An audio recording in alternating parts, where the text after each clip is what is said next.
Cardiff City will return to the Premier League next season, 4 years after they were relegated in an extraordinary blaze of infighting, recriminations and calamity. A point at home to Reading on the final day of the season was enough to guarantee promotion for Neil Warnock's Bluebirds. Here, Sportsmail looks over how they did it and what they need to do to last more than one season this time. What happened last time round? It was a disaster. The owner Vincent Tan was hugely unpopular with fans after rebranding Cardiff City. He changed the colours from blue to red, and within the club there were major divisions. Most famously there was the bitter split with manager Malky Mackay, and the subsequent text messaging scandal and slurs over inflated transfer fees. Andreas Cornelius will always rank as one of the worst ever Premier League signings, but the whole season in general carried an air of farce about it. It was aptly summed up by a former work experience lad, a friend of Tan's son, being put in charge of transfers a short while after he was painting the walls of the stadium. Then there was Spygate, remember that? In the end, they were relegated in last place in May 2014, put under a transfer embargo in January 2016 and were second to last in the Championship in October 2016. That is when Neil Warnock rocked up. How much of this is down to Warnock?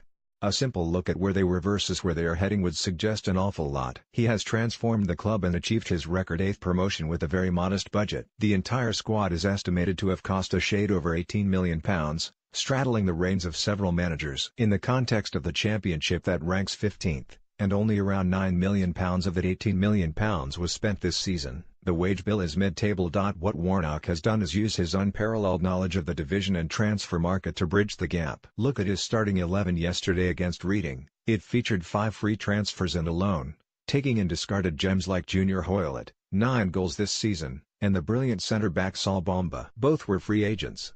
Also included were goalkeeper Neil Etheridge, Nathaniel Mendez-Lying and Callum Patterson, 10 goals this season after being repositioned from a defender, who all arrived for nothing. Brilliant bits of business. The pre-season feeling was that they would have punched far above their weight by reaching the top 6. To go up automatically is incredible, which is why Warnock calls it his greatest achievement by an absolute mile. What about Tan? Significant credit is also due to Tan, who has invested just shy of £200 million in the club across the past 9 years and continued to keep them afloat in the face of justified criticism of his reign. What is the relationship like between Tan and fans now? It was toxic not so long ago, but the change has been significant. It would be a stretch to say he is popular. There is an element of the Cardiff support that will never forgive the rebrand, even if he did reverse it, nor will they trust him again. And a big chunk of the embarrassment caused the last time they were in the Premier League involved the Malaysian, who has not been at nearly so many games in the past few years. But it was notable how the fans embraced him after promotion was secured against Reading on Sunday. It is a positive sign that Tan has recognised his past errors. Whereas he was once combative and defiant on the subject of the rebrand, he eventually reversed the decision, and that started the slow process of getting fans on side. He said on Sunday, "The message to fans is I want to say thank you. Thank you very much for continuing to support the club. I said earlier I made a mistake changing the colour. I reverted to blue. I made a mistake and rectified it. Now we are all pulling in the same direction. Hopefully the club will become bigger, better and greater. It is some way from perfect harmony, but it is far better than it was. What will Cardiff look like next season? By Warnock's own admission, they are not easy on the eye. For instance, only Burton, Bolton and Millwall had a lower possession rate in the Championship and nobody played fewer passes. Likewise, nobody won more aerial duels nor had more efforts on goal from set pieces. Only Bolton gave away more fouls. It is fair to say they won't be pretty. How much do they need to change? On first inspection, a lot. Warnock said on Sunday maybe 4, 5 or 6 players, but even that seems light. But they won't be spending big sums of money. They tried that to an extent last time and it backfired badly. This time, Tan is adamant they will be conservative. We'll spend wisely, Tan said. We'd like to learn from Leicester City and we'd like to learn from what Burnley have done.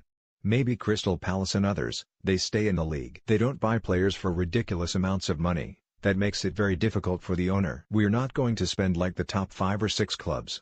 We'll spend reasonably and make it sensible. Hopefully we'll be blessed and find another Jamie Vardy or Mahrez. It will be a major test for Warnock, who has always excelled in the Championship but struggled in the top flight.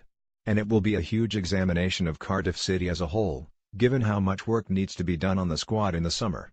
But Warnock, unlike Mackay, seems to have a solid relationship with Tan, and that is crucial.